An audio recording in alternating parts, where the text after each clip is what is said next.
Ok, allez, on commence. 11h03. Donc bonjour à toutes et à tous et bienvenue dans ce webinaire. Donc je m'appelle Sandra Métayer, je suis coordinatrice de la coalition Eau. Donc ce webinaire, l'adaptation au changement climatique, levier dans le domaine de l'eau, est co-organisé par la Commission Climat et Développement de Coordination Sud et par la coalition Eau. Donc pour ceux qui ne connaissent pas la coalition, c'est le collectif des ONG françaises du secteur de l'eau et de l'assainissement qui a pour objectif de promouvoir les droits humains à l'eau et à l'assainissement et les ressources en eau comme bien commun. Donc la coalition a plusieurs missions, dont celle de mener des plaidoyers sur les enjeux d'eau et d'assainissement, mais aussi celle de renforcer les organisations de la société civile sur un certain nombre de thèmes. Et parmi ces thèmes, il y a la question des liens entre l'eau et le climat. Donc, notre collectif a travaillé cette thématique depuis 2014-2015 en partant du constat que finalement l'interdépendance entre la question de l'eau et la question du climat était peu prise en compte par les décideurs dans les négociations internationales sur le climat, mais aussi dans les politiques relatives au climat ou dans celles de gestion de l'eau. Et que c'était un sujet aussi qui était finalement assez peu pris en compte par les acteurs du développement eux-mêmes. Donc au début, on s'est beaucoup concentré sur le plaidoyer, avec pour objectif de porter davantage les sujets d'eau dans les conférences internationales sur le climat, les COP climat.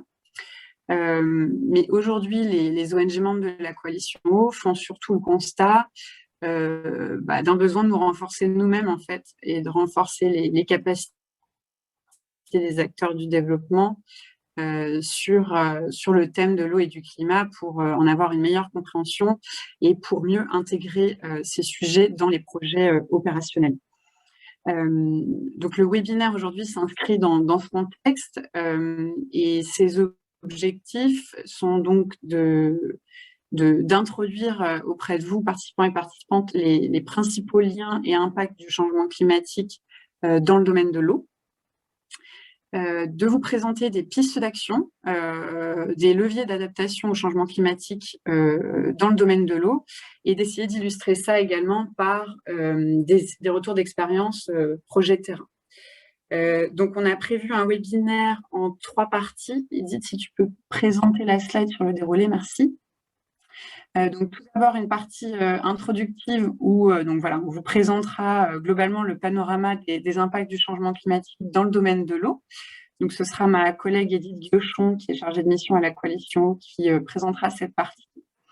Ensuite, on aura une présentation donc, sur l'adaptation au changement climatique dans les services d'eau potable et d'assainissement par Christophe Lejallet, qui est directeur adjoint du programme Solidarité Eau, le PSO, qui est un réseau multi-acteurs français qui travaille sur l'accès à l'eau et à l'assainissement dans les pays en développement, en accompagnant les acteurs de la coopération décentralisée et non gouvernementale, notamment par de l'appui conseil et de la production de connaissances. Et donc, le PSO a mené des travaux sur climat et services d'eau et d'assainissement.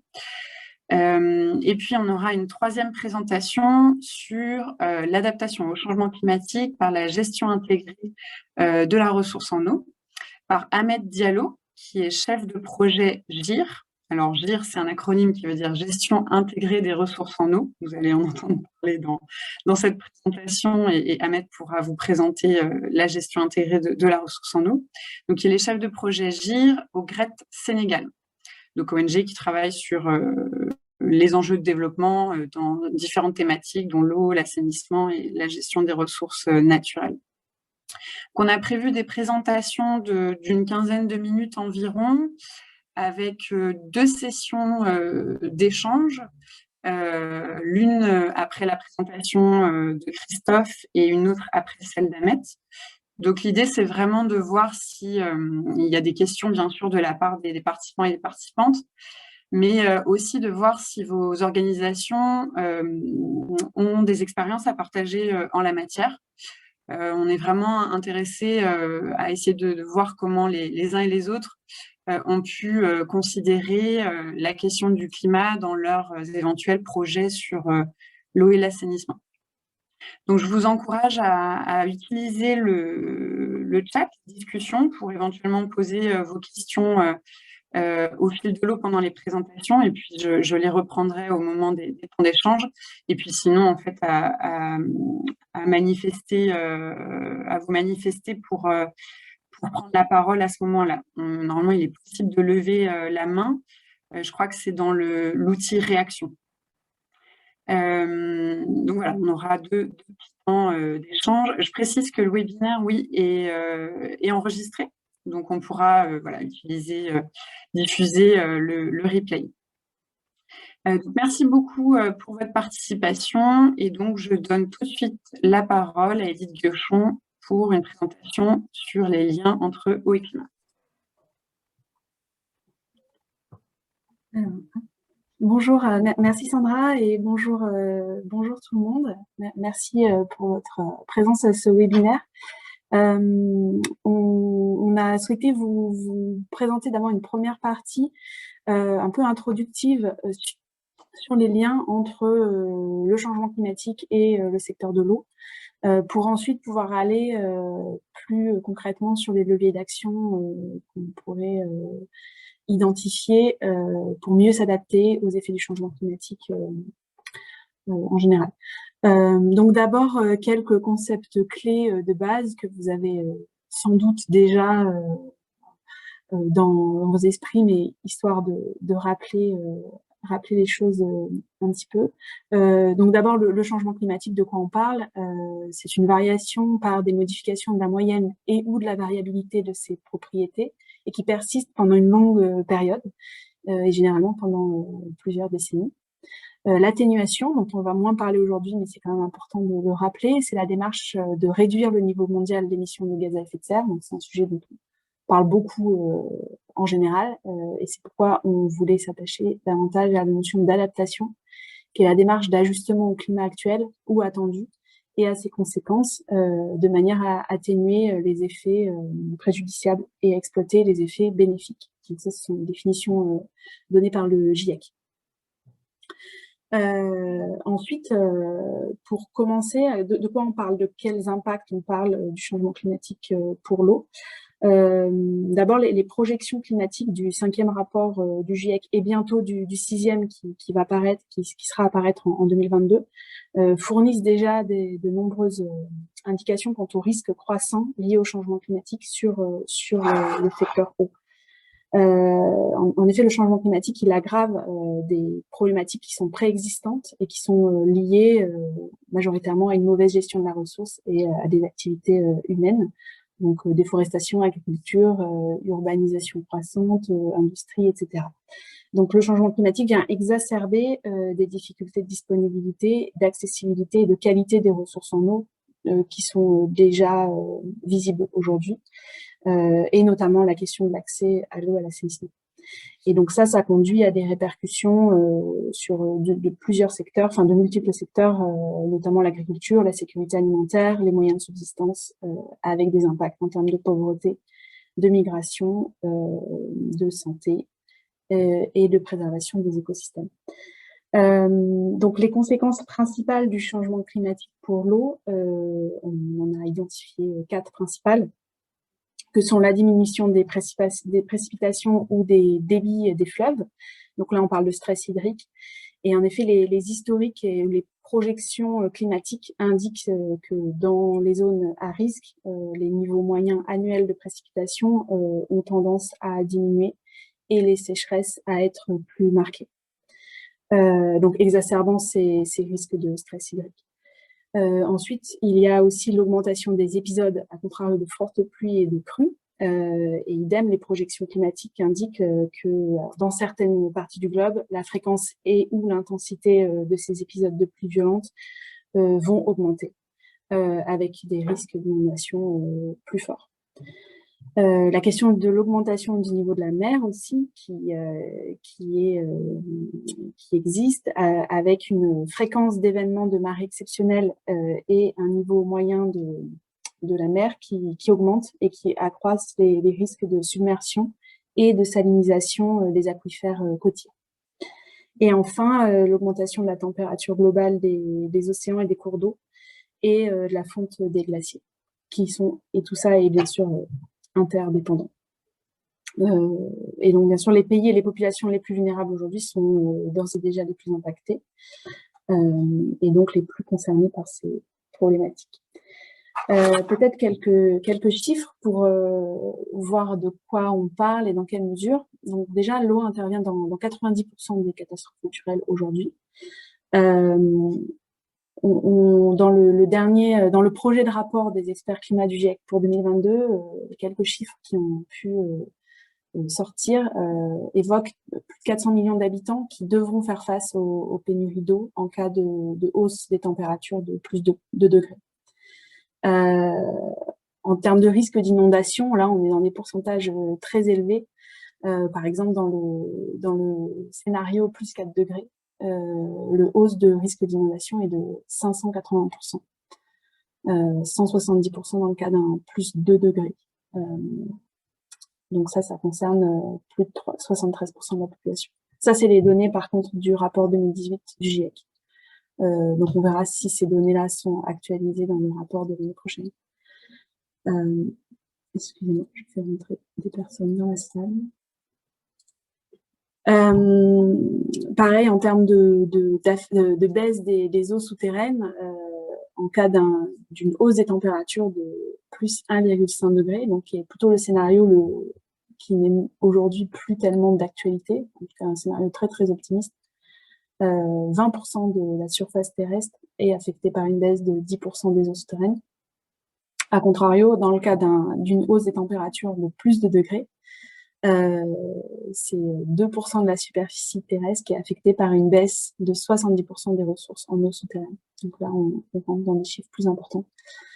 Tout ça dans un contexte où la demande mondiale en eau est aussi croissante. D'ici à 2050, on estime que la demande mondiale en eau devrait croître de 30%. Donc on voit bien que les deux courbes s'éloignent entre la disponibilité de la ressource et la demande en eau.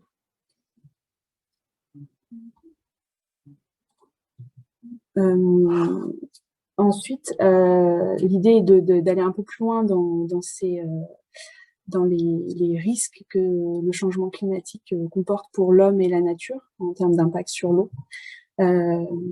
Donc, tous les impacts qu'on a pu voir dans la slide précédente comportent des risques plus directs pour l'homme et la nature. Donc d'abord, cette question du manque d'eau et de sécheresse. Ce risque, il a des impacts forts sur les secteurs d'activité de l'homme, notamment pour son alimentation, pour la productivité agricole, bien sûr, la production énergétique également. Donc, ça impacte vraiment plusieurs secteurs. La question des inondations et des submersions marines, ces événements causent aussi des dégâts, bien sûr, matériels et environnementaux importants. Ensuite, la dégradation de la qualité de l'eau, c'est un phénomène aussi assez problématique, puisque dû à l'augmentation de la température de l'eau et des intrusions salines du fait des inondations marines, ça limite l'accès à une eau de qualité suffisante pour les différents usages des activités humaines et bien sûr cause des maladies, limite la réactivité à la propagation des épidémies et cause de mortalité infantile, enfin aussi de nombreuses conséquences en termes de santé humaine. Et enfin, une conséquence aussi de la modification des écosystèmes aquatiques, puisque le changement climatique est susceptible d'augmenter la pression sur l'environnement avec des dommages sur ces écosystèmes, les zones humides notamment, les cours d'eau, etc. Donc, une fois qu'on a dit tout ça, comment on peut analyser ce qui se passe d'un point de vue plus politique et au niveau des négociations internationales notamment. On voit que dans les contributions nationales déterminées des pays qui ont été initiées à l'occasion de l'accord de Paris en 2015, donc 82% des contributions nationales déterminées présentaient un volet adaptation. Et parmi ces contributions, 92% mentionnent l'eau. Néanmoins, l'eau donc est mentionnée, mais n'est pas tout à fait prise en compte dans toute sa globalité. Elle est davantage présentée comme un secteur ou un risque, mais pas comme une ressource en tant que telle. Donc, il y a un enjeu d'amélioration de ces CDN assez important, notamment dans le cadre de la mise à jour qui devrait avoir lieu pour la prochaine COP. Et bien sûr, les principaux pays qui mettent en avant l'eau dans leur contribution nationale déterminée sont des pays en développement, puisque ce sont ceux qui sont les plus concernés par tous ces impacts. Et en termes de financement, une grande part des financements nationaux et internationaux auront à soutenir des actions d'adaptation dans le secteur de l'eau pour diminuer aussi les risques et augmenter la résilience. Donc c'est déjà le cas pour plus de 80% des financements adaptation de l'AFD et 60% du fonds adaptation. Mais également, il reste des améliorations notables à faire dans ce domaine, puisque c'est pas toujours évident de mettre en avant la question de l'eau dans le cadre des financements marqués adaptation.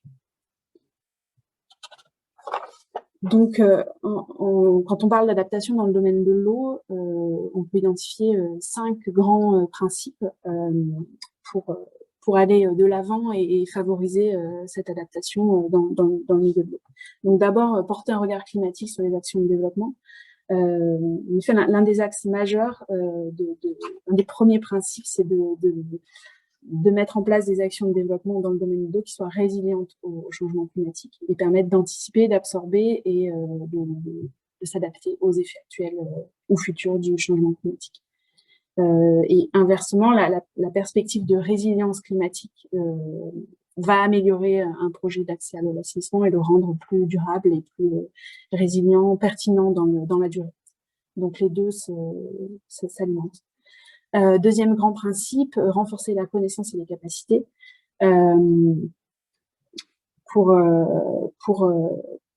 pour diminuer les incertitudes climatiques et permettre une meilleure planification des actions. Et c'est important d'améliorer cette connaissance scientifique, donc que ce soit la connaissance climatique, hydrologique et météorologique, mais aussi la connaissance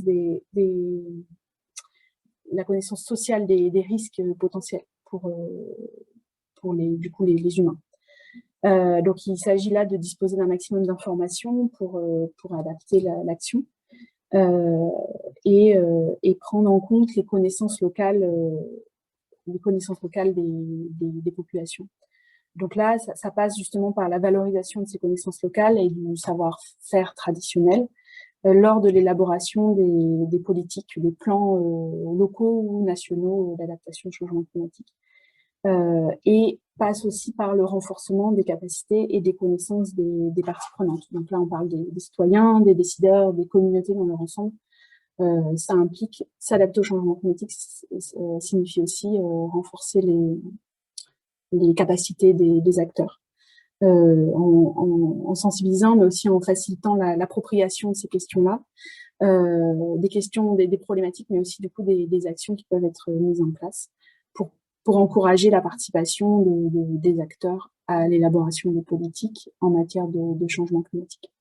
Donc il y a un fort enjeu de dialogue aussi entre les différents types d'acteurs, que ce soit les scientifiques, les citoyens, les élus politiques. Voilà. Et donc cela passe par le renforcement des cadres institutionnels, donc toute cette question des plans d'action locaux et nationaux, mais aussi la participation, l'implication de l'ensemble des parties prenantes, donc des dynamiques de gouvernance qui soient plus inclusives pour prendre en compte vraiment de l'échelon local à l'échelon national dans l'élaboration des projets, des actions d'adaptation au changement climatique. Et enfin, un dernier grand principe, éviter la maladaptation, puisque certaines mesures qui pourraient viser à réduire la vulnérabilité au changement climatique peuvent néanmoins affecter négativement, voire augmenter parfois la vulnérabilité d'autres systèmes ou d'autres secteurs ou d'autres groupes sociaux. Donc il y a une grande vigilance à avoir qu'une mesure d'adaptation dans le secteur de l'eau ne représente pas un transfert de vulnérabilité d'un groupe ou d'un système vers un autre. Euh, voilà, donc il y a dans le PowerPoint qu'on pourra aussi diffuser quelques ressources à mettre en avant, des études de la coalition eau, mais aussi une étude du partenariat français pour l'eau, qui est un réseau multi-acteurs du secteur de l'eau. Également une série de webinaires qui a été diffusée par Sanitation and Water for All en 2021 sur ces enjeux d'intégration entre eau et climat qui ont été très intéressants et qui sont disponibles sur leur plateforme YouTube. Et enfin, le rapport spécial du GIEC sur les impacts d'un réchauffement global de plus 1,5 degré en 2018, dans l'attente du prochain rapport en 2022. Et pour finir, on voulait vous diffuser une petite, pour finir cette première partie introductive, on souhaitait vous diffuser une petite vidéo illustrative de tout ce qu'on a pu aborder jusque-là. Donc, je vais la lancer. N'hésitez pas à me dire si le son fonctionne ainsi que l'image.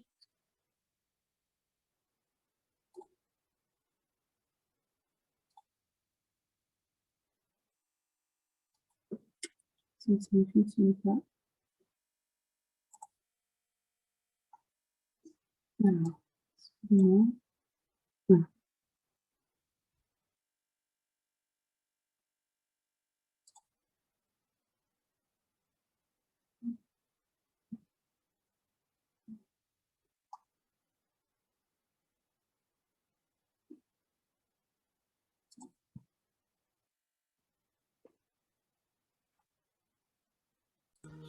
J'ai toujours adoré la science-fiction et la technologie. Imaginez mon bonheur quand j'ai appris que j'allais pouvoir tester un tout nouveau simulateur de réalité virtuelle. Projeté dans un monde soumis à un réchauffement de 4 degrés, j'ai découvert un monde bouleversé.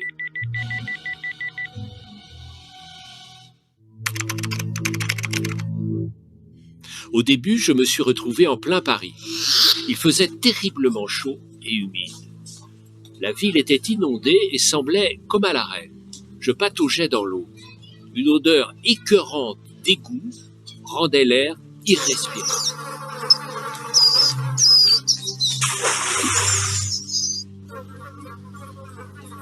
J'ai même cru entendre le mot épidémie.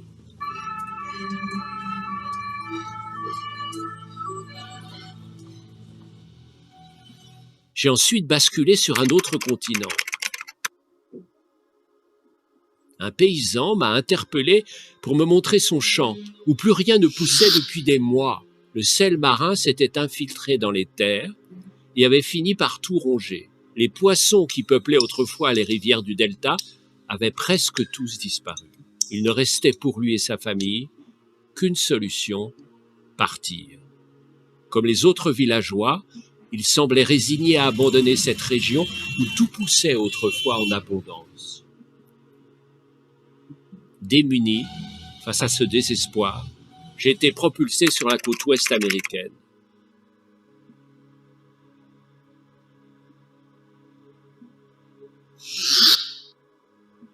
Un soleil brûlant alourdissait l'atmosphère et un étrange silence régnait. Assoiffé, je me suis mis à la recherche d'un peu d'eau.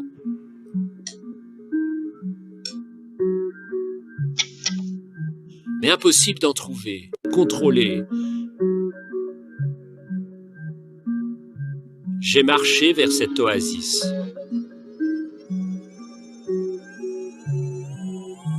Quelle opulence soudain! Le bonheur sur le visage des passants et surtout de l'eau. Et tout cela n'était réservé qu'à quelques chanceux. Ici, chaque centilitre d'eau était durement monnayé.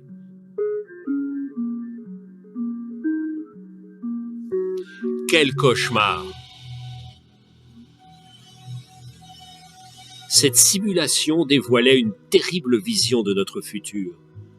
Mais si tout cela n'était bientôt plus de la science-fiction, si nous n'agissons pas, les scientifiques affirment que la Terre pourrait se réchauffer de 4 degrés en moyenne d'ici la fin du XXIe siècle.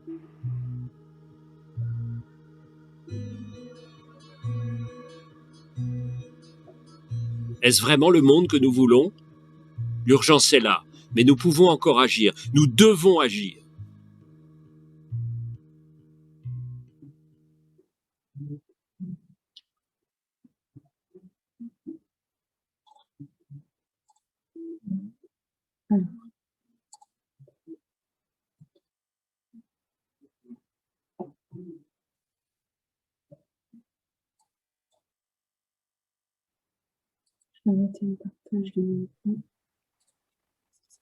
Ouais.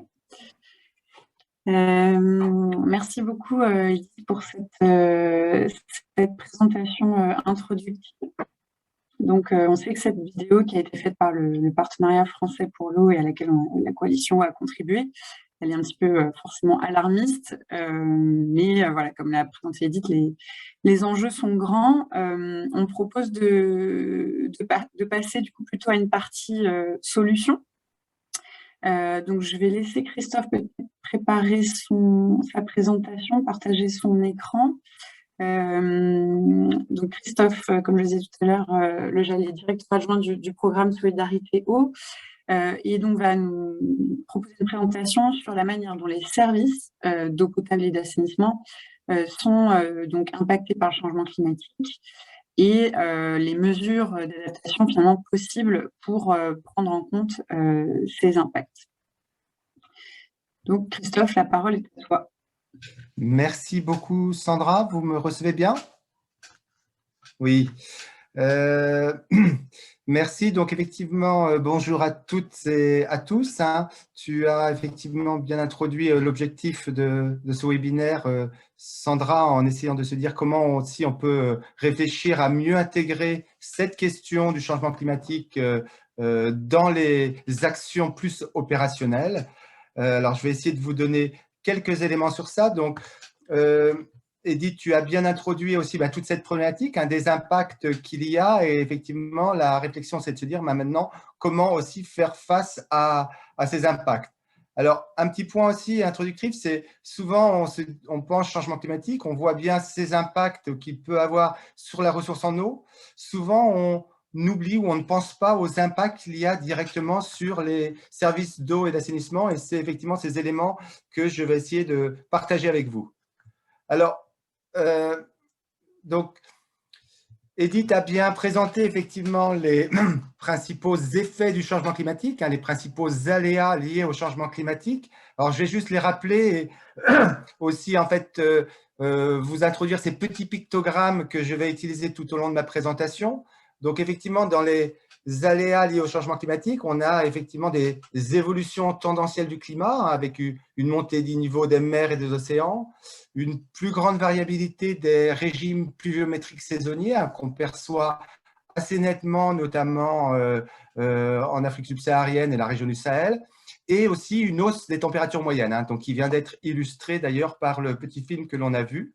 Donc ça, c'est une évolution tendancielle, mais ça s'accompagne d'événements extrêmes, des événements pluvieux violents, des sécheresses prolongées, donc avec un manque d'eau, et aussi au-delà de l'augmentation moyenne de la température, des vagues de chaleur très importantes, comme on a pu le voir même tout récemment encore au Canada. Alors, effectivement, donc ces divers aléas liés au changement climatique ont des impacts sur les services d'eau et d'assainissement. Alors, des impacts sur la demande en eau, des impacts sur la qualité même du service d'eau, des impacts sur les infrastructures d'eau potable ou d'assainissement, des impacts sur l'environnement et la qualité de la ressource, notamment en lien avec peut-être une déficience d'assainissement, et aussi des impacts sur le fonctionnement du service d'assainissement. Alors, tous ces impacts, aussi, il y a des impacts au final qui sont d'ordre sanitaire et sociaux. Alors, les services d'eau et d'assainissement, très clairement, c'est un secteur très fortement impacté par le changement climatique. Ça l'a été rappelé aussi par Edith, c'est effectivement très clair. Et donc, il y a une nécessité d'agir pour y faire face. Donc là, on se rapproche de toute cette notion d'adaptation qui a été également introduite par Edith. Alors, ce que je peux faire, c'est justement, service par service, de voir justement quels sont rappeler quels sont les principaux impacts et voir quelles sont les pistes d'action pour y faire face. Alors, si on s'intéresse au début au service d'eau, on va voir qu'il y a des impacts donc, sur la consommation spécifique, c'est-à-dire le volume d'eau que l'on consomme par habitant, le volume d'eau qu'on consomme pour l'ensemble des usages, des impacts sur les infrastructures et équipements, des impacts sur la qualité du service et au final, donc, des impacts sanitaires et sociaux. Alors, je vais vous présenter des tableaux, hein, ça va peut-être être dense, mais c'est pour vous donner des petites pistes hein, et vous pourrez vous y replonger par la suite. Alors, si je reviens donc, sur le premier impact, donc vis-à-vis de la consommation spécifique, donc là, c'est effectivement fortement lié à l'augmentation moyenne de la température, mais aussi à la plus grande variabilité saisonnière, hein, des périodes entre deux périodes de pluie beaucoup plus longues, donc des périodes de sécheresse beaucoup plus longues. On peut avoir donc ces vagues de chaleur extrêmes et ces sécheresses prolongées. Donc, le principal impact sur la consommation spécifique, c'est qu'il y a une augmentation de la demande, une augmentation des besoins en eau pour tous les usages, donc pour les usages domestiques, mais aussi pour les autres usages. Alors, face à cette première problématique, les pistes d'adaptation, c'est déjà de mieux comprendre la demande, hein, la demande en eau, donc pour les divers usages, et de rapprocher cette analyse de la demande de la disponibilité des ressources. Ensuite, c'est vrai que sur cette base-là, cela peut donner les moyens justement pour réfléchir à quelle politique de gestion de la demande en eau on peut mettre en place. Alors, gestion de la demande en eau, effectivement, on va essayer d'influencer les pratiques, hein, autant les pratiques d'usage domestique que les pratiques pour les autres usages, pour qu'elles soient moins consommatrices en eau. Alors, ensuite, vis-à-vis des infrastructures et équipements, donc, alors si on peut considérer l'aléa climatique lié à la montée des mers, hein, la montée du niveau des mers, donc qui a comme incidence effectivement une plus grande salinité des ressources en eau, hein, y compris des ressources en eau terrestres.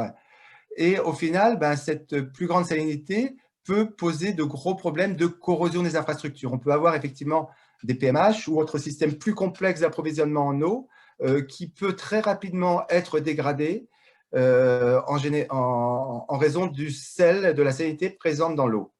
Donc, la piste d'adaptation que l'on peut suggérer, c'est déjà d'avoir des matériaux plus résistants à la corrosion ou à minima de mieux garantir leur maintenance pour qu'elles soient régulièrement entretenues et qu'on puisse faire face à tout développement de corrosion.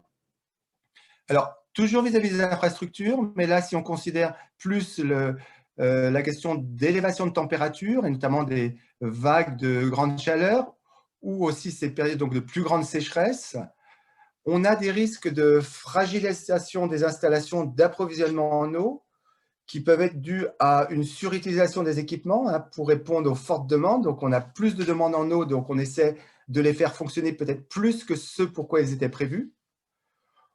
Si on considère le pompage lui-même, alors très souvent aussi pour le pompage à motricité humaine, mais ça pourrait être aussi pour les pompages pour le réseau. Et si on n'a pas une attention suffisante, on peut avoir un risque de pompage à sec parce qu'on n'a plus suffisamment de ressources. Et si on pompe à sec, on peut dégrader de façon importante les pompes elles-mêmes. On a un autre impact auquel on pense peut-être moins directement, mais c'est que les chaleurs elles-mêmes, hein, notamment les vagues de chaleur très fortes, ont un impact sur les bétons, sur la qualité des bétons et peuvent provoquer des fissurations de ces bétons. Alors, face à ces questions, ben là, bon, on suggère de renforcer le cahier des charges hein, pour bien prendre en compte ces évolutions climatiques dans ce qui est mis en œuvre, de renforcer la robustesse des infrastructures et des équipements, mais aussi, alors, notamment par rapport au risque de surpompage, de diversifier les points de prélèvement pour ne pas dépendre d'un seul point de prélèvement et aussi d'encourager l'interconnexion entre réseaux, parfois, bien sûr, des réseaux proches, mais parfois avec nécessité d'interconnecter des réseaux qui peuvent être un peu plus éloignés. Alors, Ensuite, si on se préoccupe de la qualité elle-même du service, la fourniture du service, alors si je reviens sur la question des remontées du niveau des mers, donc avec le risque de salinité de la ressource en eau souterraine en particulier, mais parfois aussi des ressources en eau pluviale, hein, avec les bisseaux salés qui peuvent remonter, on a un risque d'arrêt du service en raison d'un taux de salinité trop élevé qui ne la rend plus utilisable pour les usages prévus, et en fait avec une complexité souvent qu'il y a à traiter ce taux de sel important dans l'eau. Donc là, on revient sur cette importance de diversifier les sources d'eau potable pour ne pas dépendre que d'un seul point d'eau qui, lui, risque de connaître un taux de salinité très élevé, d'autant plus quand on arrive en surexploitation. Alors, si je reviens maintenant sur l'augmentation de température et les sécheresses, on a un risque d'interruption ou de réduction temporaire du service en raison du manque de ressources disponibles elles-mêmes. On n'a plus suffisamment d'eau brute disponible, donc on ne peut plus fournir le service attendu. Et on a aussi un risque de dégradation de la qualité de l'eau distribuée, notamment induite par l'insuffisance du traitement de l'eau brute, alors lorsqu'il y a un flux, notamment au sein d'un fleuve ou d'une rivière suffisamment important, il y a une dilution de cette pollution, mais lorsque le débit de ces cours d'eau diminue, on a une beaucoup plus forte concentration des polluants et qui la rend beaucoup plus difficile et parfois inapte à être traitée par de l'eau potable. Donc, les pistes d'adaptation vis-à-vis de ces aspects, c'est de renforcer la connaissance de la ressource, hein, d'anticiper, de prévoir où est-ce qu'elle en est, tant en quantité qu'en qualité, mais aussi d'adapter les services afin d'en assurer la continuité par le choix des technologies d'approvisionnement, par l'accroissement des capacités de stockage. Alors, on ne pense pas simplement aux capacités de stockage, je dirais quotidien ou hebdomadaire d'eau traitée, mais c'est aussi les capacités de stockage des grands réservoirs d'eau, hein, et des barrages, et peut-être de les multiplier en petites unités pour qu'il y ait une réserve plus importante. La diversification des points de prélèvement de la ressource, on y revient, et l'interconnexion des réseaux pour une gestion et un partage à une plus grande échelle. Et bien sûr, il y a toute la réflexion sur la gestion et la protection des ressources en eau, hein, en qualité comme en quantité.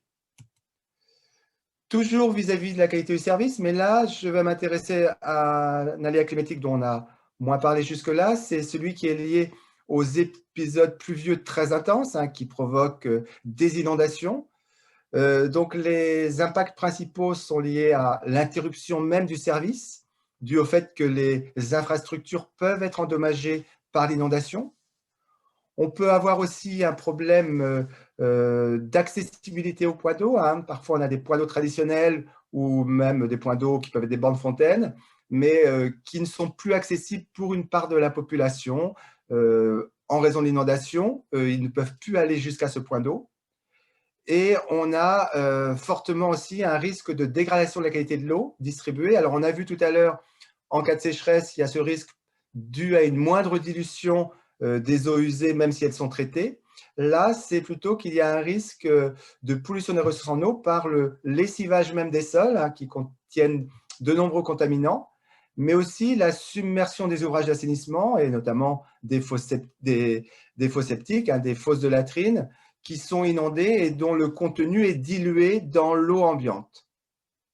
Donc, face à ça, les pistes d'adaptation, c'est déjà de se préparer aux événements extrêmes, hein, en développant une culture de risque, en élaborant des plans d'urgence.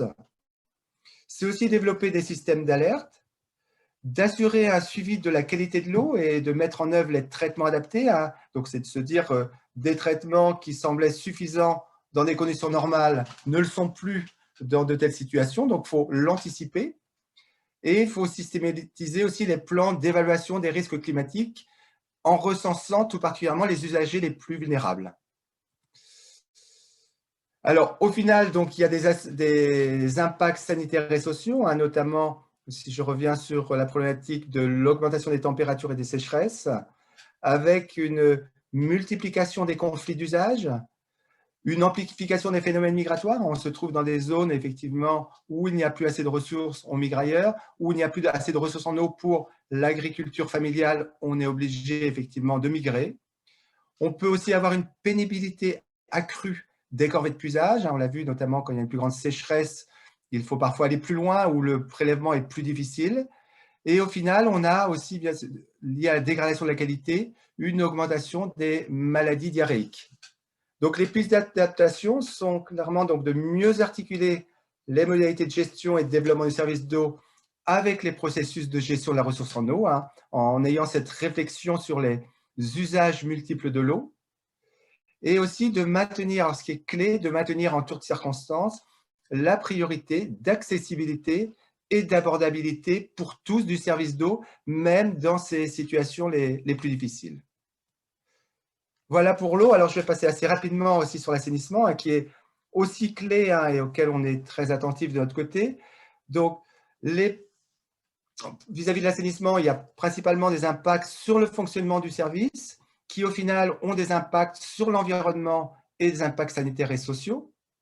Alors, quand on parle d'impact sur le fonctionnement du service, alors notamment lié à l'élévation de la température et aux sécheresses, alors on a des risques de dysfonctionnement des processus biologiques de traitement. Des températures trop élevées changent effectivement les conditions de développement des bactéries utilisées pour le traitement.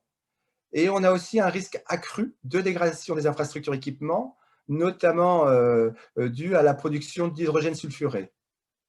Donc, les principales pistes d'adaptation sur ce volet concernent le contrôle régulier des processus et évolution de ces traitements pour réadapter les processus de traitement pour se dire comment on va faire en sorte d'avoir des traitements biologiques adaptés à des températures plus élevées et aussi à veiller à contrôler et éliminer l'hydrogène sulfuré.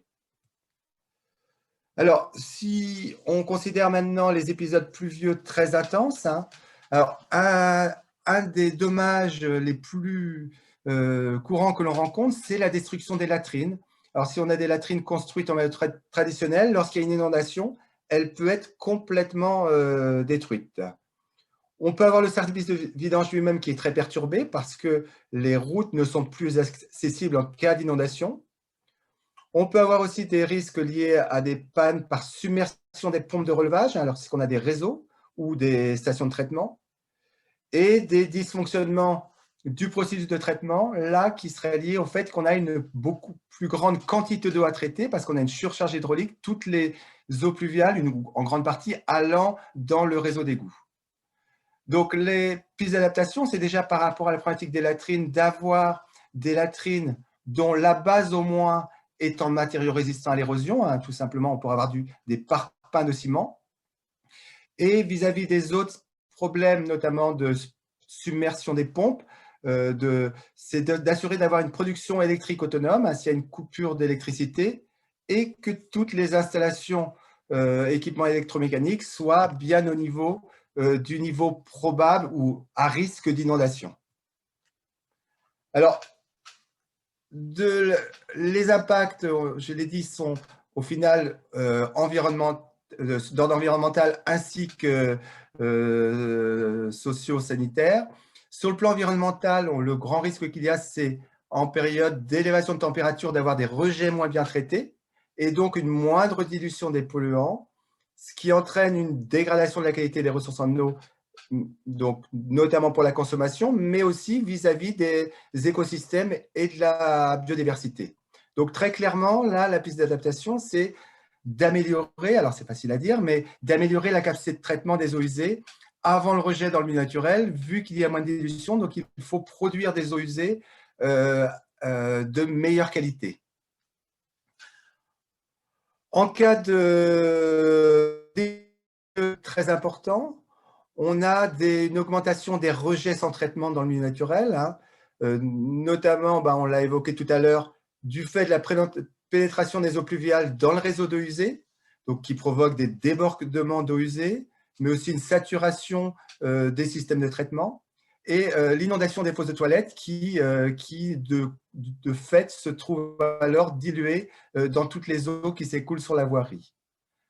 Alors, les pistes d'adaptation, Bien sûr, d'encourager, notamment quand on est en réseau, la mise en place de réseaux séparatifs, que les eaux pluviales soient bien séparées des eaux usées, de limiter au maximum l'intrusion d'eau pluviale dans le réseau d'eau usée, d'accroître les capacités de traitement vis-à-vis des latrines, qui sont donc une forme d'assainissement qu'on rencontre dans beaucoup de pays en développement, notamment en Afrique subsaharienne, de voir dans quelle mesure on peut les mettre sur des terrains surélevés, ou à minima comment la fermeture de la fosse se trouve au-dessus du niveau de risque d'inondation, et même dans certaines zones très fortement à risque, que l'on peut connaître, je pense, dans des quartiers Nilon à Douala ou autres, de voir comment on peut mettre en place des fosses à fermeture étanche.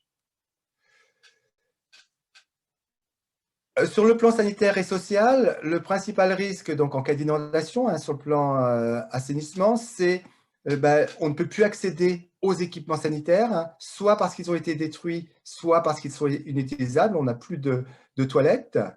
Et ça a donc induit une augmentation très importante des maladies d'origine hydrique. Donc, les pistes d'adaptation, c'est, alors, on l'a vu, de voir quelles sont les adaptations possibles sur les toilettes elles-mêmes, mais dans ces cas extrêmes, en tout cas, de mettre en place en urgence des toilettes provisoires et d'être capable de fournir dans ces situations d'urgence aussi une eau de qualité à domicile, vu que toute l'eau ambiante qui est fortement disponible en cas d'inondation est de qualité très dégradée.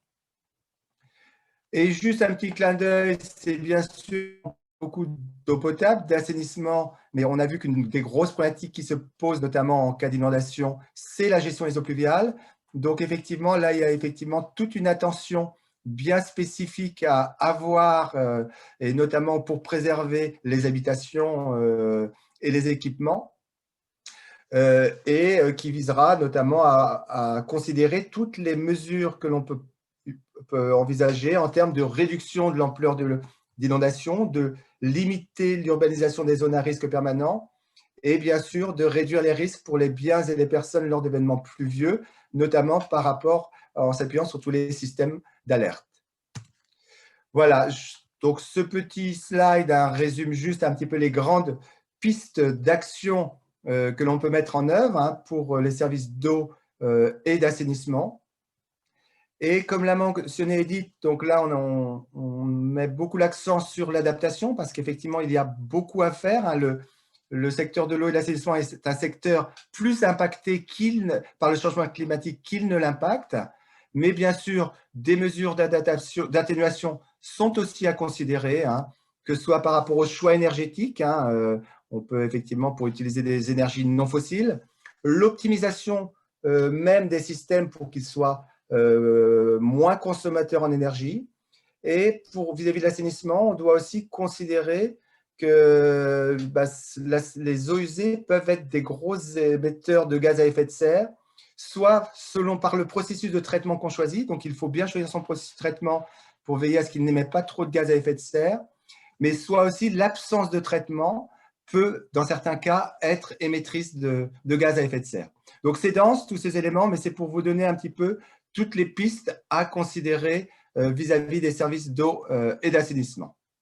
Voilà, je vous laisse aussi ce slide juste quelques instants pour, en complément des ressources déjà indiquées par Edith, d'autres ressources disponibles, et notamment donc une publication que l'on a faite sur laquelle ma présentation s'appuie, qui concerne donc les services d'eau et d'assainissement face au changement climatique. Merci beaucoup. Merci beaucoup Christophe pour cette présentation extrêmement claire et intéressante. Et bravo au PSO pour tout ce travail de vraiment caractérisation et catégorisation des impacts du climat sur les services et des solutions possibles. Donc on propose de prendre quelques questions s'il y en a pour une petite session d'échange d'une dizaine de minutes. Des questions ou, comme je disais tout à l'heure, des remarques, des partages d'expériences de la part de vos organisations. Je pense qu'il y a pas mal d'ONG dans la liste des participants. Voilà, si vous avez essayé de prendre en compte davantage la question du changement climatique dans vos projets sur les services d'eau et d'assainissement et que vous voulez partager des remarques ou des retours, n'hésitez pas, on serait très intéressés aussi. Alors, oui, je précise que les présentations pourront vous être envoyées. On a la liste on a les mails des participants grâce à vos inscriptions, donc on pourra les partager. Et je vous encourage aussi à aller lire ces publications du PSO que Christophe a mentionnées. Alors, on a une question de Léo Perrault. Je propose peut-être de vous donner la parole pour que vous puissiez poser votre question. Sinon, j'allais. D'accord. Bonjour, est-ce que vous m'entendez? Je pense que oui. Oui. Oui, j'ai envoyé un pavé quand même dans le chat, mais en gros, c'était ma question axée sur les stations de dessalination. Est-ce que les politiques publiques ou sociétés privées sont plus amenées à employer ce genre de solutions sur les années à venir? On le voit notamment au nord de l'Afrique subsaharienne. Du coup, je me dis, est-ce que c'est pas… Comme vous l'avez mentionné, il faut quand même employer des techniques durables et pérennes. Et les stations de dessalination, aujourd'hui, c'est les méthodes de potabilisation qui nécessitent le plus d'énergie. Donc, ce n'est pas vraiment une solution pérenne pour l'avenir. Et ma question, c'est est-ce qu'il n'y a pas d'autres solutions qui sont capables de concurrencer ces systèmes-là? On a évoqué brièvement les systèmes de récupération d'eau de pluie. Il peut aussi y avoir la réutilisation d'eau usée, mais bon, ça nécessite aussi d'employer beaucoup d'énergie. Donc ça, c'était ma première question. Et j'en avais aussi une toute petite, une deuxième. C'était, donc vous avez indiqué que la quantité pas la quantité, mais la quantité d'eau consommée par habitant est amenée à augmenter dans les années à venir. Mais est-ce qu'elle ne devrait pas diminuer sur les années à venir, notamment dans le secteur agricole? Parce que ma question, c'est est-ce que la quantité d'eau disponible, est-ce qu'elle est capable de répondre à cette demande? Ma question elle est plus orientée sur le secteur agricole. Donc voilà, c'était mes deux petites questions. Merci de m'avoir donné la parole.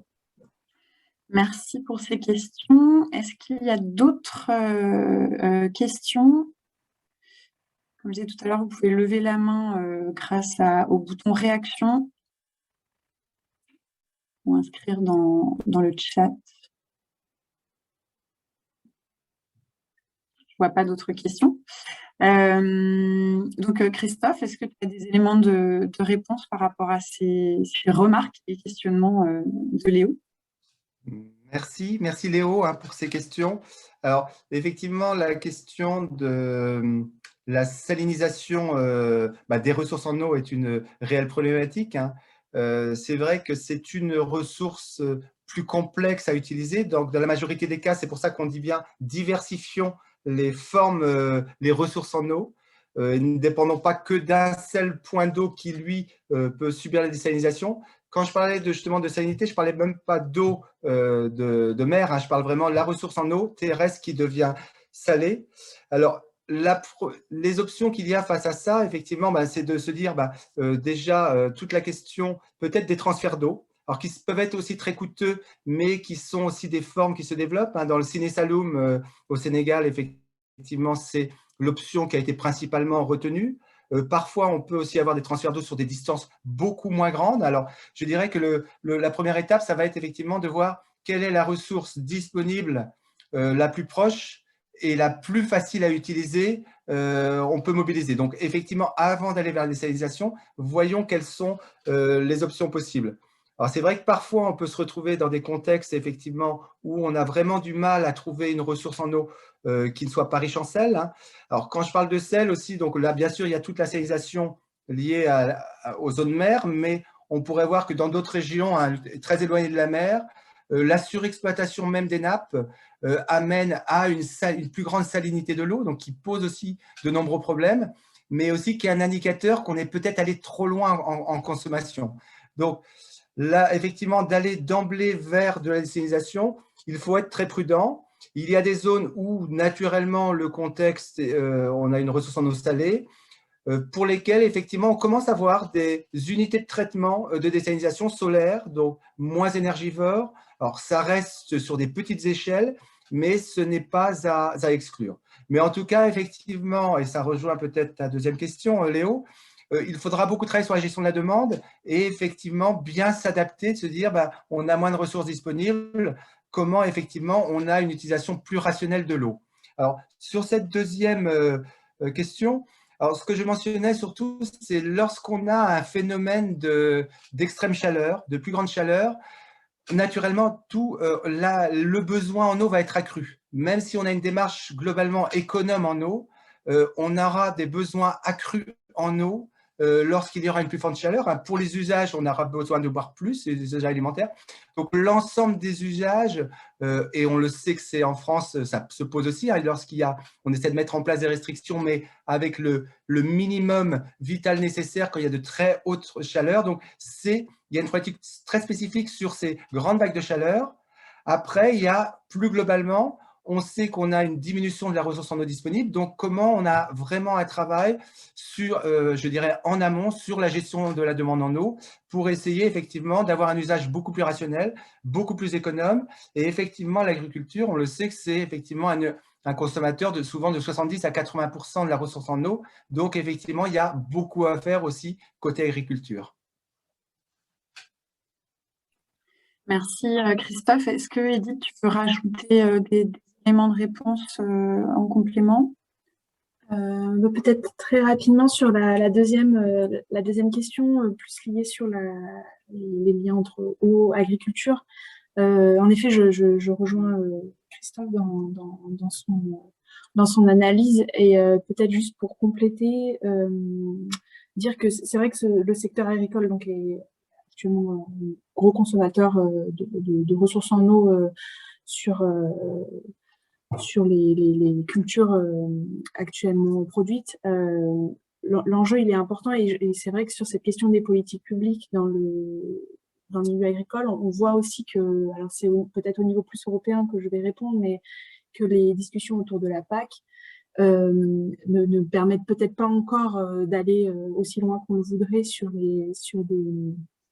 une consommation d'eau plus économe sur les cultures.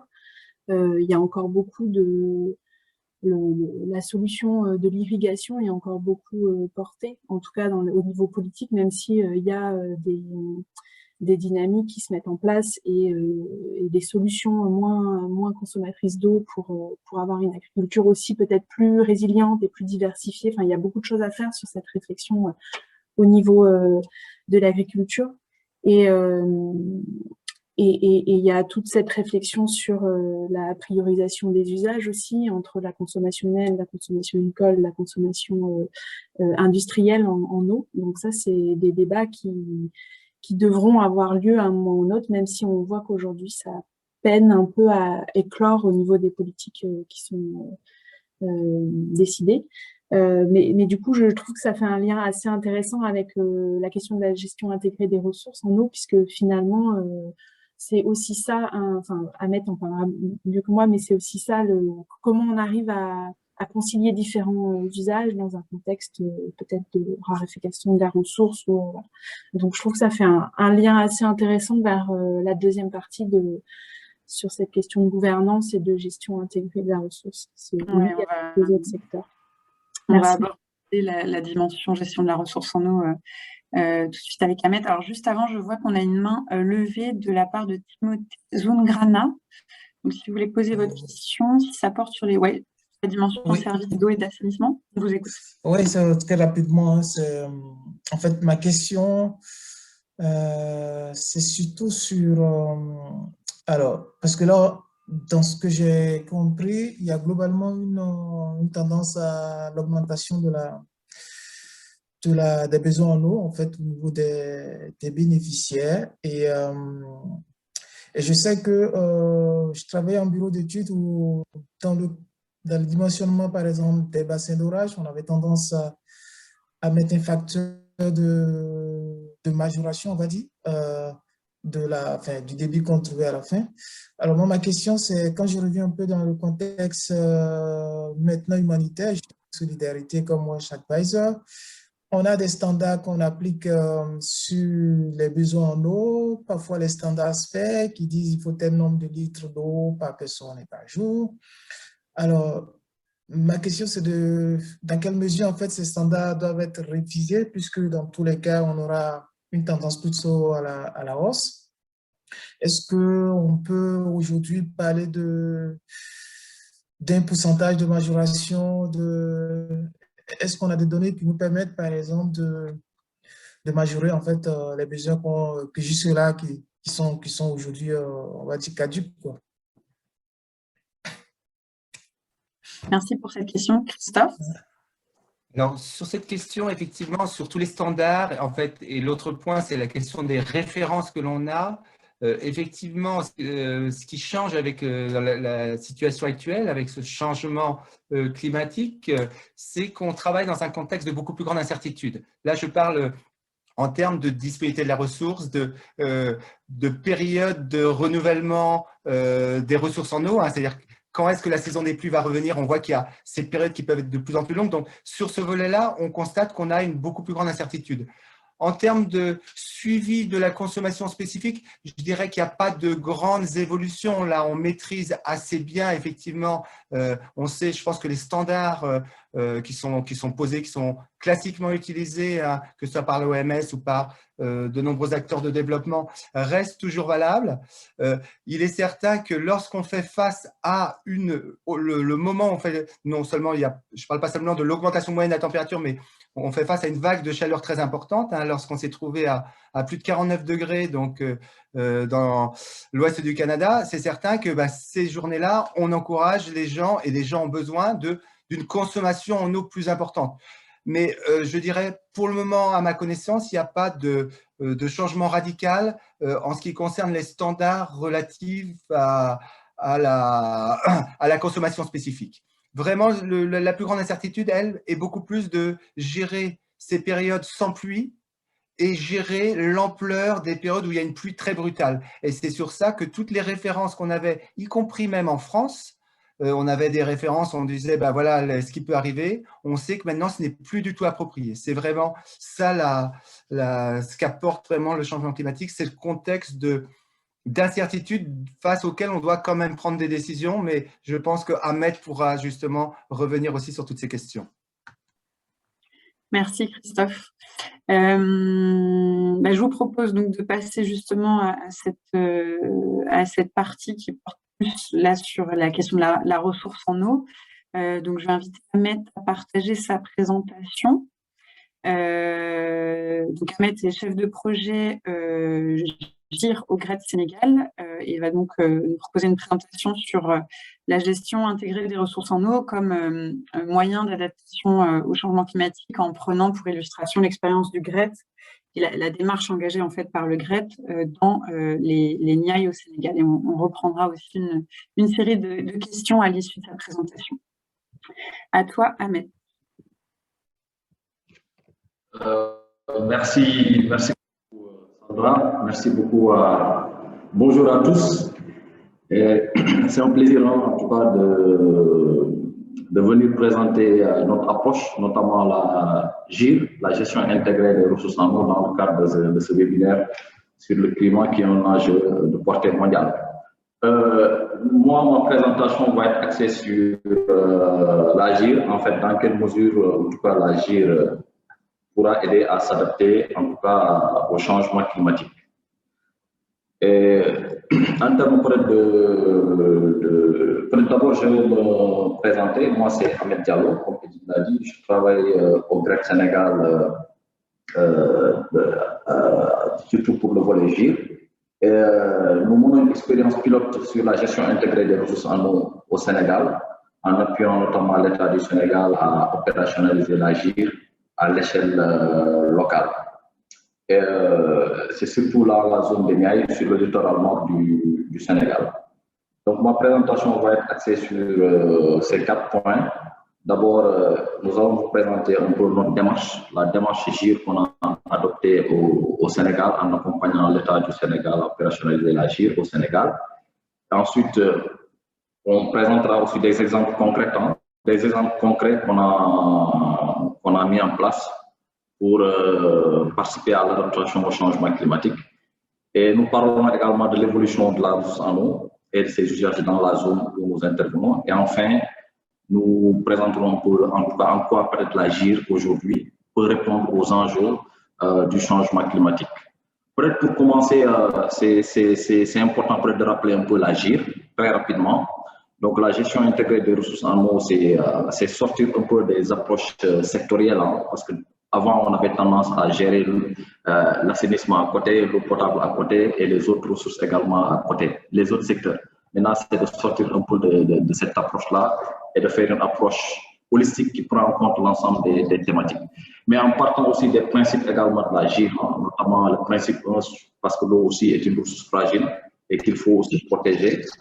Et aussi, elle est indispensable à la vie humaine parce que le corps humain est composé de 70% d'eau.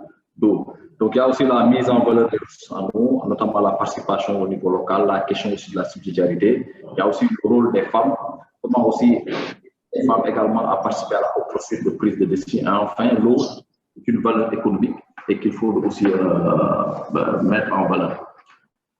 Donc, très rapidement, nous travaillons un peu dans la zone des Niayes, au nord du Sénégal, qui est en tout cas caractérisée par un contexte d'eau souterraine. Notamment, on a 2 nappes principales qui sont exploitées et ces nappes-là sont caractérisées par une baisse. Par exemple, la nappe des sables quaternaires, la nappe superficielle, aujourd'hui, elle baisse de 7 cm par an. Et la nappe profonde, le maastrichtien, 45 cm par an. En fait, cela est lié aux différents usages qu'on a dans ce zone-là, notamment les industries qui sont présentes, associées à l'activité d'agriculture, de l'élevage et l'accès à l'eau potable. Donc, cette zone aujourd'hui présente de multiples enjeux, en l'occurrence les changements climatiques, qui est le thème principal de notre débat aujourd'hui. Aujourd'hui, cette zone est en proie en tout cas à des sécheresses depuis les années 70 et qui fait que toutes les eaux superficielles aujourd'hui, les eaux de surface ne sont plus présentes. Les nappes aujourd'hui conjuguées à la baisse de la pluviométrie et également les prélèvements, on a des nappes aujourd'hui qui baissent dans cette zone-là. Donc nous travaillons sur 5 communes dans cette zone-là. On a une recherche-action qui a démarré depuis 2017. Donc c'est un format de recherche-action parce que c'est une expérience pilote et nous faisons des choses au niveau local. L'objectif de ce projet, c'est d'opérationnaliser l'agir à l'échelle locale, c'est d'appuyer l'État. Il y a des politiques nationales qui ont été mises en place, donc il fallait à un moment donné que l'État décline un peu cette approche globale à l'échelle locale et il fallait trouver un opérateur, en l'occurrence le GREC, pour aider l'État à mettre en place l'agir. Donc notre approche, peut-être pour rappeler un peu les principes que Sandra avait présentés, notre approche en tout cas prend en compte tous les principes que Sandra avait présenté, notamment le renforcement de la connaissance au niveau local et l'implication de l'ensemble des acteurs, mais également la prise en compte des enjeux du climat dans les stratégies de développement.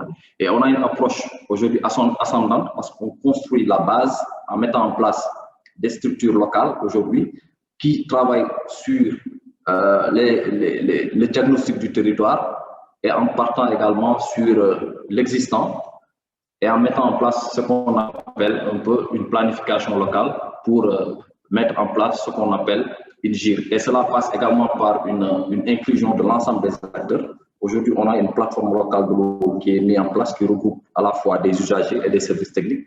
Mais au sein de cette plateforme, il y a un travail aussi de construction de cette gouvernance-là qui lui permet aujourd'hui de participer en tout cas à la réglementation, mais également à la mise en œuvre de l'agir à l'échelle locale. Et cela passe également par une planification des actions concrètes qu'il faut mettre sur le terrain pour montrer en fait, que les acteurs locaux peuvent mettre en œuvre les actions GIR. Et ça se traduit par ce qu'on appelle un plan de gestion intégré des ressources en eau au niveau local. Donc, en termes aussi d'actions qu'on a mis en place, parce que aussi c'est une approche avec des acteurs locaux avec qui on travaille au niveau local, et c'est à travers des ateliers, c'est à travers des activités participatives qu'on met en place et avec un processus de co-construction des actions. Donc, la première action qu'on a mis en place avec les acteurs, c'est de la caractérisation, en tout cas des modifications des pluies. Parce que souvent, on a tendance à considérer un peu, en tout cas, les connaissances scientifiques et on a tendance à laisser en rade, en tout cas, les connaissances empiriques. Et nous, le travail qu'on a fait, c'est qu'on a interrogé les acteurs pour dire, en fait, comment, en tout cas, ils perçoivent l'évolution du climat dans leur zone. Et les réponses qu'ils nous ont données, c'est qu'en fait, depuis les années 70, il y a une tendance à la baisse du climat. Et on s'est dit qu'en fait, les connaissances empiriques ne suffisaient pas. On est allé chercher de l'information scientifique et qu'est-ce que cela nous a permis de confronter les deux connaissances? Ça a permis aujourd'hui de confirmer en tout cas les dires des acteurs. Et effectivement, on a constaté que depuis les années 70, il y a une tendance, en tout cas, que les pluies n'ont pas, en tout cas, il n'y a pas eu de retour des pluies dans cette zone-là, parce que toutes les séquences qu'on a vues, il n'y a aucune rupture depuis les années 70. Et ça montre qu'aujourd'hui, dans l'approche des changements climatiques, il faut aussi associer les connaissances endogènes. Cela permet également d'impliquer les acteurs au niveau local. Et l'autre aspect également, on a travaillé sur la connaissance des ressources elles-mêmes, parce que c'est un enjeu qui est important, surtout nous travaillons dans un contexte d'eau souterraine. Donc, il y a un travail également de suivi des ressources en eau. On associe avec la direction de la gestion et de la planification des ressources en eau du Sénégal, aujourd'hui qui associe les acteurs locaux au suivi pluviométrique dans la zone, dans notre zone d'intervention. Et l'objectif visé, c'est quoi? C'est de permettre ces acteurs-là de connaître aujourd'hui l'évolution de la ressource dans la zone, mais également de chercher les origines également des problèmes qu'on a identifiés, notamment pourquoi, en tout cas, les nappes diminuent. C'est lié à quoi? C'est lié également au prélèvement, mais également c'est lié à la baisse des précipitations dans cette zone-là. Et enfin, c'est de permettre d'analyser aujourd'hui les impacts, en tout cas des activités aujourd'hui qui sont présentes dans la zone, notamment les activités industrielles, et comment les nappes dans cette zone-là. Donc, cette activité permet de renforcer les connaissances sur l'évolution, mais également sur la situation des nappes dans cette zone-là. Parce que nous pensons qu'également, quand on aborde la question de la GIR, surtout si on veut traiter les enjeux du d'adaptation au changement climatique, il faut également partir de la disponibilité de la ressource. Et cela passe également par le partage de ces ressources en eau entre les différents usages. On a fait un travail avec les acteurs pour les accompagner non seulement à travailler sur les critères d'équité autour de l'accès à la ressource en eau, à travers des ateliers, à travers des discussions et des échanges pour permettre aujourd'hui de comprendre que les acteurs ne doivent pas, en tout cas, appréhender la ressource à partir des besoins, mais plutôt à partir de la disponibilité. Et ça, c'est un enjeu assez important parce que souvent, les gens ont tendance à dire que tant qu'il y a la ressource, il faut l'exploiter, mais on ne se soucie pas, est-ce que la ressource elle est disponible pour tout le monde? Et ça, c'est important de travailler sur cet enjeu-là et également de discuter également sur les notions d'une ressource finie, parce qu'on est dans un contexte d'eau souterrain, il y a la sécheresse qui est là, il y a les enjeux du changement climatique. Et qu'est-ce que tout cela implique en termes aussi de préservation, mais aussi de partage entre les différents usages, en mettant en place les critères d'équité. Les autres activités qu'on a mis en place pour participer à l'adaptation au changement climatique, c'est l'initiation aux pratiques d'agroécologie. Donc, nous pensons que l'agroécologie peut être un moyen pour participer à l'adaptation au changement climatique, notamment en termes d'adaptation et en termes aussi d'atténuation, en tout cas au changement climatique. Donc, l'agroécologie qu'on a mis en place, c'est de permettre aux acteurs aujourd'hui de changer aujourd'hui de pratique en utilisant moins de pesticides, mais en travaillant surtout sur des engrais naturels, des fertilisants naturels qui permettent aujourd'hui de préserver la structure du sol, de retenir l'eau dans le sol, mais également de renforcer la capacité de séquestration du carbone par le sol. Et ça permet aussi d'atténuer, mais en même temps aussi de s'adapter au changement climatique. Les autres activités qu'on a mis en place également, c'est d'abord l'aménagement des bassins versants, parce qu'on a une zone également qui est caractérisée par les bassins versants. Donc il y a aussi l'érosion qui est là, il y a un fort ruissellement aujourd'hui qui fait qu'il y a des inondations qui se font au niveau en aval. Et ça a permis aujourd'hui de faire un travail avec les acteurs, d'aménager en amont des bassins, en mettant en place des cordons pierreux pour favoriser non seulement l'infiltration de l'eau dans les nappes, mais aussi de freiner l'érosion dans cette zone-là. Il y a aussi des activités de reboisement qu'on a initiées avec les acteurs pour restaurer les sols et les écosystèmes, mais aussi séquestrer le carbone. qui prend en compte aujourd'hui les deux notions, notamment l'adaptation et l'atténuation. Et la dernière activité qu'on a faite, c'est aujourd'hui, c'est la fresque climat, qui est aujourd'hui quelque chose qui est très pratique, qui est très utilisé partout dans le monde. Aujourd'hui, au Sénégal, c'est une thématique c'est une activité qui est de plus en plus menée au niveau des universités, au niveau des ONG, au niveau même des structures locales.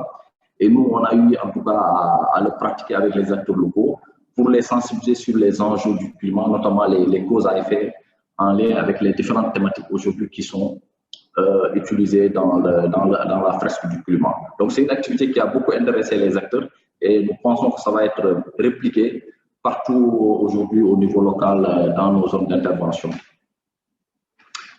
Là, ici, nous voulons vous parler un peu de l'évolution du phénomène de la baisse de la nappe depuis les années 70, mais également les risques sociaux aujourd'hui, notamment la disparition de la petite agriculture paysanne, notamment les conséquences de cette baisse de la nappe. En partant des années 70, comme vous voyez sur l'image, on voyait que l'eau était affleurante, on avait des poissons. En fait, c'est le dire des acteurs dans les années 70. Avant les années 70, il y avait l'eau était là, l'agriculture n'était pas assez développée, donc on n'utilisait pas de gros moyens en tout cas, pour aller chercher l'eau, donc l'eau était là. Mais après les années 70, on s'est rendu compte que progressivement, donc la sécheresse s'est installée et les nappes ont commencé à baisser progressivement. Et voilà. Donc, qu'est-ce que cela a conduit? Cela a conduit aujourd'hui à aller chercher l'eau encore plus loin en creusant des puits, mais également en mettant en place des motopompes pour aller chercher la ressource en eau. Ça, c'est depuis les années 2002. On a vu qu'il y a une tendance aujourd'hui d'augmentation des motopompes pour aller chercher la ressource en eau au niveau du sous-sol.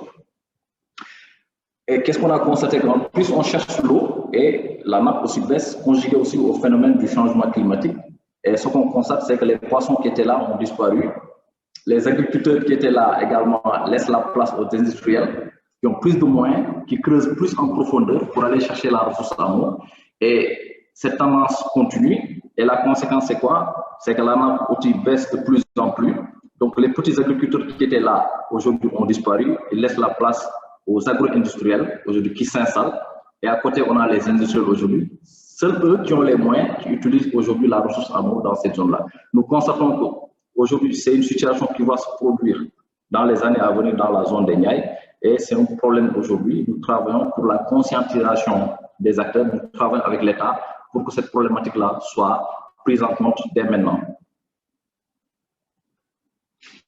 Donc, c'est pour là que nous posons des questions. Et après, qu'est-ce qui se passera demain, d'ici 20 ans à venir, qu'est-ce qui se passera dans cette zone-là? Et enfin, nous voulons juste peut-être finir pour dire que l'agir aujourd'hui peut être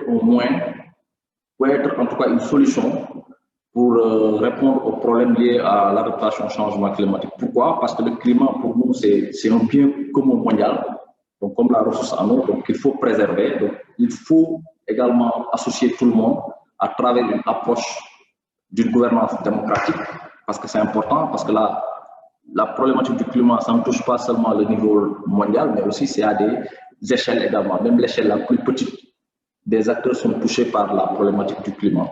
Et au niveau de toutes ces échelles-là, il faut peut-être impliquer tous les acteurs du territoire. Comment? En mettant en place des dispositifs de gouvernance, comme nous on l'a fait.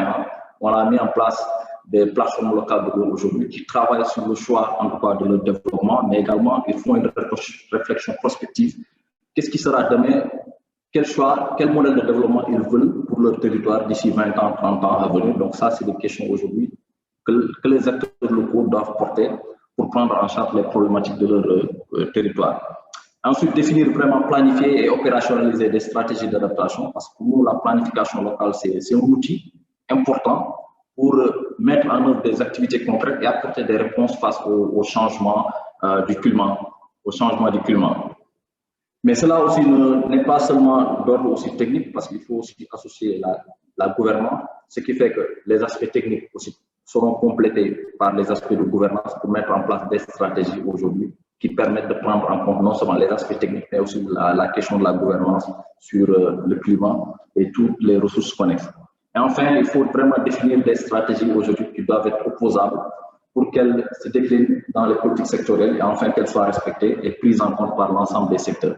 Et nous pensons qu'aujourd'hui, si on arrive à mettre en place ces solutions-là, nous y croyons et nous pensons que ça pourrait peut-être participer, en tout cas à aider, en tout cas à lutter contre les changements climatiques au niveau du Sénégal et partout dans le monde. Merci beaucoup. Merci beaucoup, Ahmed, pour cette présentation passionnante. Je pense qu'il y a un certain nombre de messages forts qui sont passés et puis aussi des pistes de réflexion. Et je crois qu'on voit bien l'interdépendance des enjeux liés à tous les usages de l'eau. Et ça permet aussi de rappeler que l'eau fait face à des pressions multiples au-delà du climat, des questions de pollution et de surexploitation, et que tout ça est lié. Alors, donc je vous propose de reprendre peut-être des questions donc, ou des remarques suite à la présentation d'Ahmed.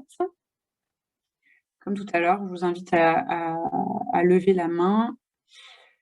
Alors, je vais prendre toutes les questions d'un coup, ça sera plus simple avant de redonner la parole à Ahmed. Alors, on a une question de Babacar Gueye.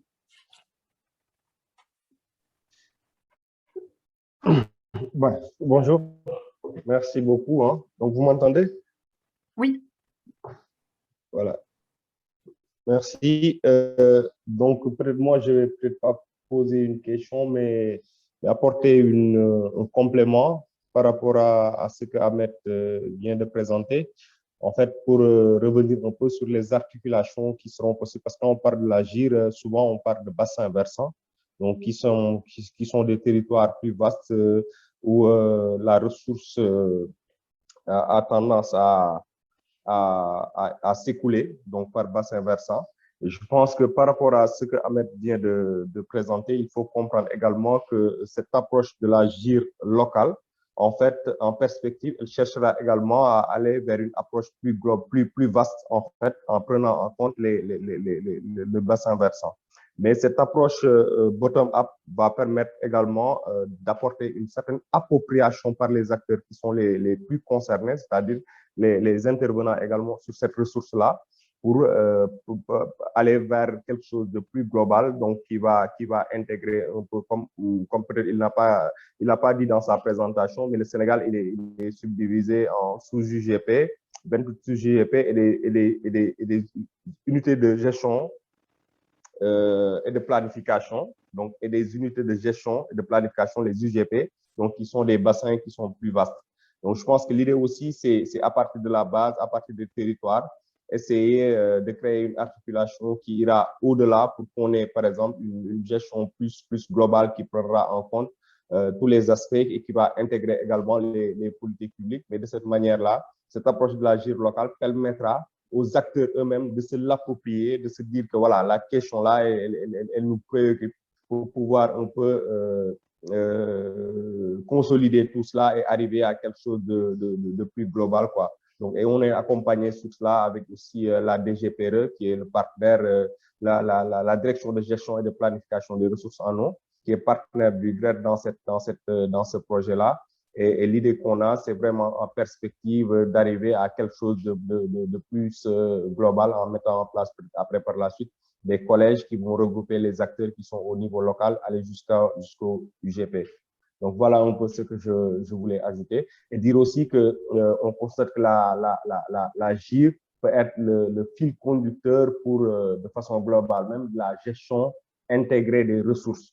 Parce que finalement, on voit qu'un peu pour pallier à ce changement climatique, il faut peut-être même aller au-delà, aller sur les questions d'aménagement du territoire, sur les questions de disponibilité des ressources qui ne sont pas peut-être eau, donc pour un peu éviter un peu certaines concentrations de population ou bien amener également des ouvrages qui, pour ne pas être dans cette approche curative et être sur une approche préventive, donc anticipée. Donc on verra que peut-être ça va nécessiter moins de moyens que quand on est dans une approche plutôt curative. Donc voilà ce que je voulais ajouter. Merci. Merci Babacar pour complément, je précise pour les autres participants que Babacar est un collègue d'Ahmed au GRET Sénégal. Alors, je donne la parole ensuite à Léo Perrault. Oui, merci de me redonner la parole. C'était vraiment très intéressant la présentation. J'ai une question qui rejoint peut-être la remarque de Babacar, qui est quels sont les critères d'équité que vous présentez aux acteurs locaux pour un petit peu les motiver à partir sur un partage de la ressource en eau. Et du coup, voilà, donc c'est ma première question. Et une deuxième, c'est vraiment une toute petite question. Quel était le jeu que vous utilisez sur la sensibilisation des enjeux du climat avec certains acteurs locaux? Du coup, voilà, deux petites questions. Merci. On va prendre aussi la question de Timothée Zongrana. Alors, ma question, je crois que la question rejoint un peu à la première question de Léo. En fait, parce que j'ai vu qu'il y a une certaine répartition des volumes d'eau à prélever par les différents acteurs. Alors, ma question, c'était de voir, est-ce que dans ce système de répartition que vous faites, est-ce qu'il y a des défis que vous rencontrez? Comment est-ce que c'est perçu? Est-ce qu'il y a des situations peut-être d'incompréhension qui se soulèvent? Donc, si vous pouvez partager ça un peu avec nous. Oui, merci. Est-ce qu'on a d'autres questions avant de donner la parole à Ahmed? C'est le moment, parce qu'après, on devra conclure le webinaire. Non, je ne vois pas d'autres questions. Donc, Ahmed, je te redonne la parole pour répondre.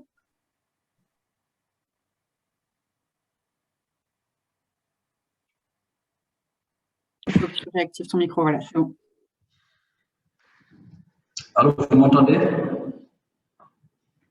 Oui, c'est bon. Voilà, donc, en fait, je n'ai pas bien entendu les dernières questions, parce qu'en fait, je n'ai pas très bien entendu. Je pourrais te les résumer? Oui. Oui. Il y a une question pour connaître les critères d'équité que tu as mentionnés et qui sont utilisés. Quels sont-ils? Une question sur le jeu utilisé pour la sensibilisation des acteurs au climat. Alors, quel est ce jeu, en fait? Et une troisième question sur, du coup, ce système de partage et de répartition entre les acteurs suite justement à l'établissement de ces critères d'équité. Quelles sont un peu les perceptions des acteurs? Est-ce qu'il y a des défis auxquels vous faites face? Voilà, est-ce que ça amène à éventuellement des tensions? Ok. Voilà, merci beaucoup, j'ai compris. Donc, pour la première question sur les critères d'équité, c'est vrai que, en fait, le partage des ressources en eau, pour nous, c'est un enjeu très important dans une approche, en tout cas, de gestion des ressources en eau, surtout dans la limitation de la ressource au niveau de la zone des Niayes, parce qu'on est dans un contexte d'eau souveraine. On a de multiples usages, on a des territoires également qui sont là, qui utilisent les ressources. Donc, nous, le travail qu'on a fait, c'est qu'on est parti aujourd'hui, quand on veut faire un partage des ressources, il faut d'abord de la donnée, il faut d'abord identifier les usages et il faut identifier aujourd'hui les enjeux de la zone. Donc, pour nous, les critères d'abord, c'est parce qu'on est dans une zone où on a différents territoires aujourd'hui, en fonction peut-être de la taille de chaque territoire, on est parti de ça, parce que c'est un exercice qu'on avait fait. Donc, on a 17 communes. On a choisi parmi les 17 communes, quelle est aujourd'hui la commune, en tout cas, qui a le plus grand nombre, en tout cas, d'habitants, et où on a plus de besoins en ressources en eau. Ça, c'était un des critères. Est-ce qu'aujourd'hui, la taille suffisait ou bien il faut juste peut-être partir, peut-être, voilà. On a des communes, on a une petite commune, mais dans cette petite commune, on a plus, en tout cas, d'usagers de l'eau et plus aussi d'activités sur les ressources en eau. Est-ce qu'il ne faudrait pas partir de ça pour, en tout cas, utiliser ces critères-là? Ça, c'est un critère aussi en fonction aussi selon, en tout cas, la taille ou, en tout cas, les activités qui sont présentes dans chaque territoire. Ça aussi, c'est un autre critère. Mais l'autre critère aussi, c'est en fonction peut-être des usages également. Est-ce qu'aujourd'hui, quel usage prioriser? Est-ce qu'il faut prioriser l'agriculture? qui est aujourd'hui, en tout cas, l'activité la plus développée dans la zone des Niayes, ou est-ce qu'il faut prioriser peut-être les industriels, même s'ils sont peu, mais ils prélèvent plus d'eau, ou bien est-ce qu'il faut prévoir aussi les autres usages, même s'ils sont minoritaires, mais aussi ils ont besoin de la ressource en eau, notamment l'élevage, mais il faut, est-ce que l'AOP, dans le code de l'eau, en tout cas c'est l'usage prioritaire, est-ce qu'il ne faudrait pas partir également de l'accès à l'eau potable, qui est un besoin prioritaire, et ensuite peut-être voilà, laisser les autres usages aussi qui viendront ensuite. En fait, c'est tous ces critères-là qu'on a mis en place et qui permettaient aux acteurs aujourd'hui de réfléchir par rapport, pas partir sur les besoins, mais par rapport en tout cas à la disponibilité, mais en fonction également de chaque usage ou de la taille de chaque territoire. Et ça permet aujourd'hui de faire des exercices qui ont abouti à des résultats et à des calculs, en tout cas par rapport à chaque usage ou chaque territoire en termes de volume d'eau que chaque territoire aura besoin ou que chaque usager aura besoin. Et cela, ça permet aujourd'hui de faire une répartition équitable de la ressource en eau selon, en tout cas, le territoire ou selon les usages. Et cet exercice-là, on l'a fait au niveau local et aujourd'hui, on ambitionne de le faire avec l'État du Sénégal à travers la direction de la gestion et de la planification des ressources en eau aujourd'hui, qui est chargée de planifier les activités de la ressource en eau dans la zone des Niayes. Pour nous, c'est une solution pour arriver en tout cas à gérer durablement cette ressource en eau. Maintenant, l'autre question, c'est par rapport au jeu sur le climat. C'est vrai que c'est une activité qui est nouvelle, hein, parce que nous, au CREC, aujourd'hui, on est en train de l'initier, mais nous, on avait quelqu'un qui était avec nous dans l'équipe, qui avait, en tout cas, qui était déjà en France, qui avait participé à des formations sur la fraîche climat. Donc, pour nous, c'était l'occasion de valoriser un peu ces connaissances en mobilisant les acteurs du territoire pour qu'ils viennent, en tout cas, subir cet exercice-là. Cet exercice-là, c'est un jeu de cartes, hein, où dans ces cartes-là, on a les différentes thématiques et c'est de faire à travers ce jeu les liens cause à effet sur une table et on fait le lien cause à effet et ça nous permet aujourd'hui de retracer un peu quels sont les liens entre l'agriculture et l'utilisation des pesticides, et les phénomènes d'inondation, les phénomènes aussi d'urbanisation. Donc ça permet aujourd'hui au finish, quand on fait le jeu, on a une idée, en tout cas, d'où est venu les changements, quelles sont les causes et quelles sont les conséquences et quelles solutions aujourd'hui adopter. Et c'est un exercice aujourd'hui qui est participatif et qui permet à la personne aujourd'hui de comprendre progressivement en jouant. Au fur et à mesure qu'elle joue, elle comprend aujourd'hui les causes à effet et les conséquences liées en tout cas au phénomène des changements climatiques. En fait, le système du partage des ressources en eau, c'est vrai que quand on l'a fait, les acteurs ne comprenaient pas parce qu'on avait une approche plutôt qui partait des besoins. Les gens, en tout cas, n'analysaient que leurs besoins. Moi, je suis un agriculteur, j'ai besoin de temps et je dois, en tout cas, aller chercher ce volume d'eau-là. Nous, on s'est dit que non, il faut surtout partir de la disponibilité de la ressource, mettre à côté les besoins, mais plutôt se soucier de la disponibilité de la ressource en fonction de ça. Maintenant faire un partage.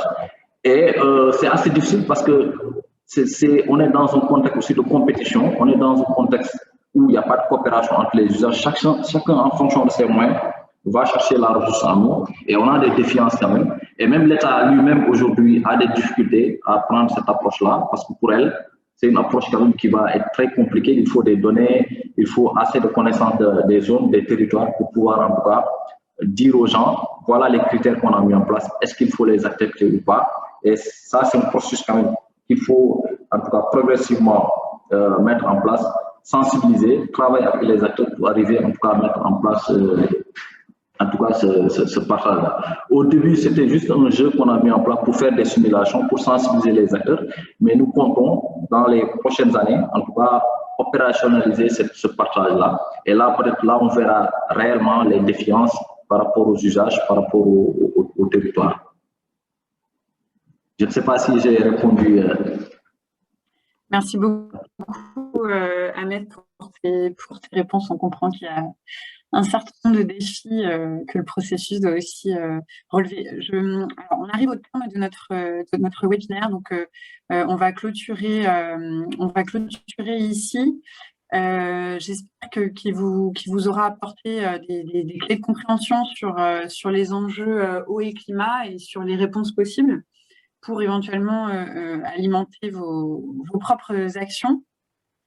En tout cas, je remercie nos 3 intervenants pour les 3 présentations très, très riches. Je remercie aussi du coup la Commission Climat et Développement pour l'opportunité d'organiser ce webinaire. On vous communiquera donc aux participants inscrits le replay et les présentations PowerPoint, c'est bien noté. On avait aussi les échanges dans le chat, donc si vous souhaitez être mis en relation les uns avec les autres, n'hésitez pas à contacter la coalition eau ou la commission climat et développement pour qu'on facilite les prises de contact. Donc merci à toutes et à tous pour votre participation ce matin. Et puis il nous reste à vous souhaiter une bonne journée. Au revoir. Merci, au revoir. Merci, au revoir. Merci, bonne journée. Au revoir tout le Au monde. revoir. Au revoir, merci à vous. Merci, au revoir.